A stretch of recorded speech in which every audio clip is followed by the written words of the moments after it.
Let me know when you're ready. Yeah, whenever you are. Okay. So, to start, let's just talk a little bit about like yourself. So, tell me a little bit what you studied, what you do now, what you work at. Sure. So I went to Florida Gulf Coast University. I did pursue my bachelor's in psychology, which I earned back in 2015.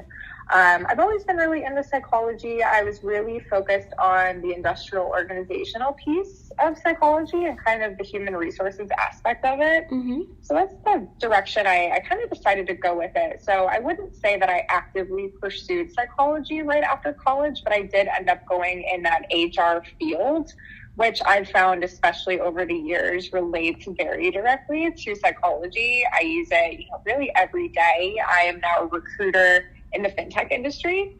So our industry competes pretty heavily with Google, Uber, Amazon, really so on and so forth. And I recruit for software engineering talent as well as leadership. So really my day-to-day is putting these teams together and reaching out to candidates. So you're really having to interview, which involves really heavily reading people, understanding their motivations, whether that be, growth or compensation or, having a wider scope of projects or, being able to career path into a certain role. So that's really the day-to-day. And then really also trying to find out what's going to be the best fit. Are they going to vibe well with the hiring team? Are the personalities all going to match? So I would say that psychology is definitely used on a day-to-day for me. Oh, sounds really interesting. So do you think even though you didn't do psychology as like a clinical way, you do use it when you work with human resources? Oh, absolutely. Every day. I mean, even just with my teams in general, when I'm not talking to candidates, it's hiring managers' motivations. What has been the cause for turnover on your team? Was it motivation related? Was it skill set? How do we then strategize and find people that are also going to be a good fit for this role that are interested in it and that, are just going to kind of put all of those pieces to the puzzle together, if that makes sense. So constantly working with a lot of different personalities, very demanding hiring managers that want, a perfect unicorn candidate and they want them right now. So it's managing their expectations, kind of calming them down, developing a really strong relationship with them at the same time, which is definitely a balance, but something that we really have to have across the board if we want to build a strong team and just really maintain a strong relationship. Well, okay. What made you think that was a better fit for you? Like instead of working with the mental health, like in psychology, clinical psychology, work with companies trying to get them to have the better people and how to find the best fit for the job? I think it's a good question. For me, I just found it rewarding and I kind of fell into my field, to be honest with you. Throughout college, I always worked in retail. I've worked with children before, so originally I thought maybe going into kind of behavioral therapy or maybe going into, some kind of even like guidance counselor type of role with children or in some capacity. But as I just kind of explored after college and was a little lost at exactly what I wanted to do, I knew I wanted to work with people and I had this psychology degree to really back all of that up and to have a really good understanding of that and relationship building, and had an opportunity pop up for recruiting. So started interviewing in that field, really loved it, and then really started to put those pieces together into how that all fits. And I really thought it was rewarding. It's kind of a different type of feeling when you're able to align somebody else with a career and see how much that affects them and their family in such a positive way, and then also being able to watch them grow in that career and also be able to work with that person in your company and kind of see them career path is really cool. Yeah, actually sounds really, really interesting. So, yeah, for sure. Regarding this past 2 years with the COVID situation, do you think your job has been affected by it in any way? I think everyone's jobs have been affected in many ways, throughout COVID. Mine is a little bit interesting just because before COVID, I was in an office setting. I actually did switch careers through the pandemic just to a different company, still doing what I'm doing. But the role I'm in right now is completely remote. I've actually never met anyone in person who I work with. Everyone's throughout the country. Our headquarters office is in San Francisco. So it can definitely be challenging. If you don't pull yourself out of the house or the apartment for a little bit every day, like it feels like a little bit of a jail sometimes. Like it's very anxiety inducing because it can be really nice working in the office. It can also be super rewarding working remotely. You can wear yoga pants every day. You can wear pajamas. Like, it's just very convenient. You can roll out of bed before your meetings if you want to. So it has its pros and cons. But it also can be tough to turn off the computer sometimes. It can be tough to kind of motivate yourself to walk away and make sure you're taking those breaks.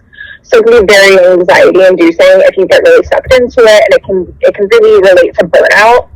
And then in other industries, just from what I've seen, obviously there's been a ton of turnover to companies. There's been, so many people that have lost their job due to COVID or had, major changes, in that, which I think really affected motivation. Even going remote, for the most part, has affected people's motivations, has been, very exhausting, affected performance and everything there.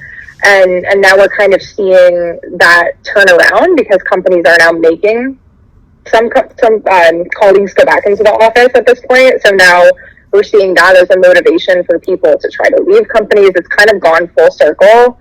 I think it kind of depends on your personality, if you enjoy the remote work or not, but I think it has its pros and cons regardless. And I think that the healthcare industry has seen really the most burnout. I think that that's a really, really tough industry to be in, and I can't imagine being in that industry. I do know a couple of friends that recruit in that area, and it's very, very hard to find people, or they have to be willing to pay a lot as far as compensation in order to make it worth their while and to make it worth that burnout, which most of the time, like the mental and physical exhaustion isn't worth the money. So I think that that's just something that the entire workforce is running into right now, depending on the industry. So in your job, do you find it more difficult to read people and get to know them in personality and motivation by computer, like remote? Yeah, I think so. I've adapted to it, but it's definitely different than being able to be face-to-face, to being able to see, body language and really get to know somebody and see them let their guard down a little bit, having interviewed people in person and had that role before where it was in office and it was very interactive, even with your immediate teams. Mm-hmm. So that's something that I think I'm actually still adapting to. Even my hiring managers that I talk to on a day-to-day basis, my director, my teams, it's definitely very impersonal through a Zoom meeting, especially given when it's a group setting in a Zoom meeting. Mm-hmm. It's really hard to kind of get your point across. You kind of have to fight for the spotlight sometimes when it's over Zoom, and it can be a little bit awkward just because everybody is interrupting each other. The structure is a little bit weird. I've never really been an on-camera video person myself, so again, I'm still adapting to it. And it's also weird that I've never gotten a drink with any of these people. Like, I've never gone out to lunch with them. I've never seen them in person. So I do think that there is a bit of an impersonal aspect to it, where sometimes you do feel like you're kind of alone on that island at times. So, again, I think it has, I think we're getting better at learning how to be remote and adapting to it and making it work. But I think I'll always kind of miss that human interaction piece a little bit. Yeah, I get that. So do you think there are any aspects from psychology that you directly use in your work? Really just digging into motivation, interviewing and behavioral interviewing too, really just to make sure everything lines up with the original conversation that I had with the candidate, to really figure out what drives them. Really coaching them through the whole interview process is really huge. Being able to provide feedback after the interview and kind of see what direction that's going to go. And there's just a lot of coaching opportunity into that. Mm-hmm. So I think it can be related. And something, I guess, kind of off topic, I found a lot just in my 5-6 years recruiting is a lot of the times candidates open up to you quite a bit on that first interview, sometimes more than you would expect. Mm-hmm. So I think it is, kind of almost sometimes being an unofficial therapist and, hearing their career stories and what went wrong in this career. What did you not like about the role that you were in? What has you even on the job market? Okay, you got laid off your past role. Tell me about that.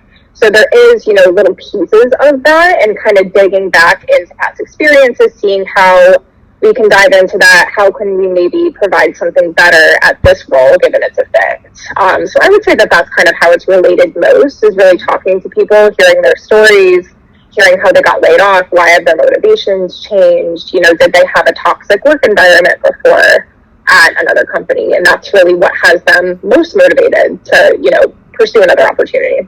Mm-hmm. I was going to ask you, after you recruit the people for the job offer, do you still contact them after that to see how the work is going and see if they're comfortable with the position? Yeah, and a lot of times, so with what I do, I'm building an entire team. So the team that I'm on right now is going to be building a platform to take the company international. So it's a combination between different level software engineers and also leadership. So for example, I just recruited a director, like a head of engineering. He starts next Monday. So once he starts, and I recruited him, we had to negotiate with compensation for 4 weeks. He was the toughest close I've ever had. But he's actually going to be my director that I support on his recruiting now too. So I'm now going to be building his team with him directly. So it all really goes full circle. Okay. Yeah. And then just to finish, even though you don't work exactly with clinical psychology and anything like that, do you think it is necessary to educate people in mental health and psychology? Yeah, absolutely. It's important in any aspect of life, in any career path or any industry you're in. It's just so important. Okay, great.